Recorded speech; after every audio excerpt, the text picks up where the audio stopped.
De retour à Kinshasa, la délégation de députés nationaux médecins dépêchée à Bujumbura, au Burundi, par l'Assemblée nationale pour administrer des soins de santé gratuits aux réfugiés congolais a présenté le rapport de cette mission humanitaire lors de la séance plénière du 17 avril, présidée par le professeur Vital Kamerhe. Il est de voyages qui marquent à jamais une conscience. Ce que nous avons vu au Burundi n'est pas simplement une crise humanitaire. C'est un cri silencieux, un appel désespéré de nos frères et sœurs, exilés de force par la guerre, relégués à l'oubli dans les camps des Chichemere et Guiaro. Nous avons rencontré des enfants qui ne connaissent plus le goût d'un repas complet, de mères qui accouchent sans assistance, de familles séparées, des hommes qui regardent le vide sans espoir. Leur seule faute, être nés sur un territoire ravagé par la violence, causée par une guerre d'avidité, un conflit hégémoniste et géopolitique. La santé maternelle est une tragédie. Aucune échographie, aucun suivi, aucune dignité. Le médicament manque cruellement. Les maladies les plus bénignes deviennent mortelles. Il s'agit d'un rapport qui détaille tous les désidérata que connaissent ses compatriotes congolais ayant fui les violences dans l'est de la RDC, où l'armée rwandaise et ses supplétifs du M23/AFC sèment terreur et désolation. Cette délégation des élus nationaux médecins a fait des recommandations à toutes les parties prenantes, en incluant la Chambre basse du Parlement. Au gouvernement, il a été demandé l'action diplomatique urgente et préparation au retour, initier un dialogue avec le gouvernement burundais, le HCR et d'autres partenaires pour garantir des conditions de vie décentes aux réfugiés dans les sites et mettre en place un programme de rapatriement volontaire sécurisé et encadré en collaboration avec les organisations internationales. Au commissariat de réfugiés, la délégation a demandé la mise en place d'un dispositif pour la scolarisation des enfants conformément au programme national. L'organisation de travaux d'assainissement du site de Guiaro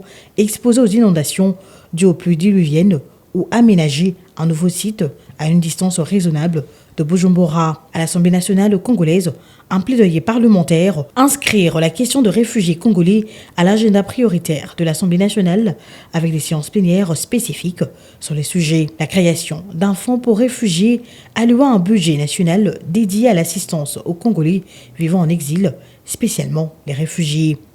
Pérenniser ces genres de missions humanitaires composées d'une équipe multidisciplinaire en vue d'une prise en charge optimale. Impliqué depuis le début de cette mission humanitaire et fortement ému par les images des conditions de vie de réfugiés congolais, le président de l'Assemblée nationale, le professeur Vital Kamerhe, a salué la bravoure de ces élus du peuple et a évoqué également le courage des populations restées dans le territoire occupé. Il a reconnu par la même occasion l'espoir que cette population place au chef de l'État, Félix-Antoine Tshisekedi Tshilombo, voyant en lui leur sauveur. Au nom de tous les députés nationaux, je voudrais que tous ces compatriotes sachent que nous ne les oublions pas et que des efforts continuent à tous les plans pour que la paix qui nous est si chère soit intégralement et durablement restaurée. C'est la détermination aussi du président de la République.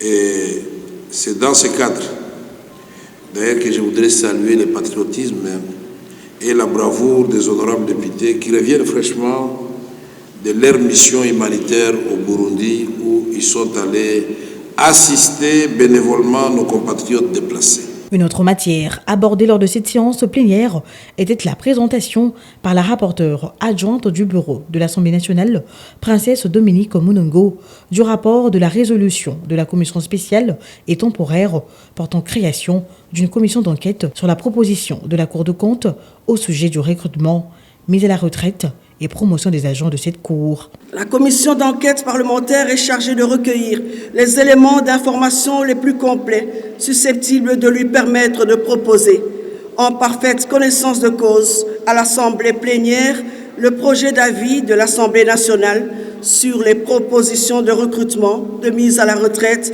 et de promotion des membres de la Cour des comptes sollicitées par le premier président de la Cour des comptes. En exécution de résolution de la première session extraordinaire du Conseil supérieur de la Cour des comptes du 11 octobre 2024.